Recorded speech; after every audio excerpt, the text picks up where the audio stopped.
但市副市长戴谦就年头一天，办公室门口堆满各界祝贺花篮，除了印证伊丰富的人脉甲好人缘，嘛凸显各界拢对伊回到台南继续奉献有真深的期待。对此，伊除了感谢这群老朋友的祝福，一大重点嘛是希望台南有了台积电的投资，会当协助市长，让台南成为复国新市。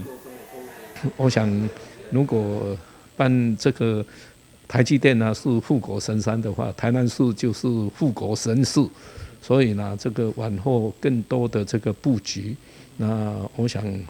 台南市政府这边呢以地方政府的这个责任义务呢、地缘关系呢，都应该来强化。那市长先生呢？他在这个方面呢，他觉得应该要深化去布局，而且他自己也有很好的这个规划这个承袭这个以前赖市长，那我们一直呢在做这个努力。那现在看到的呢，整个布局都已经这个落地在台南市，所以后续更多的生活机能的配合是更重要的。戴谦对担任南科管理局局长、国科会副主委、南台科技大学校长、中油董事长到昆山科技大学的教授教导，不管学术界、科技业的历练相当丰富。这摆阁接受市长邀请来担任副市长，对来讲，黄市长的高民调甲对市政的拿督已经足完整，伊就是一位执行者，具体协助市长落实政见。黄市长呢，他都已经布局这个有完整的这个架构，所以呢，我想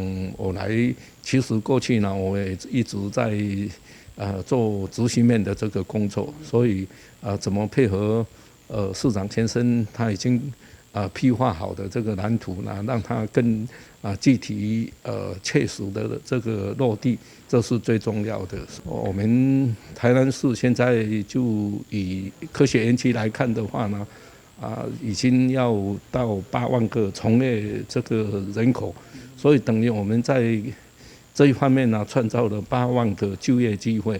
那在人口的增加上面呢，会越来越明显。所以呢，这个整个布局呢会更重要。因有丰富历练甲人脉戴谦回乡第一时间接到市长邀请，认为是一份荣幸，也认为当为故乡服务奉献，更是义不容辞。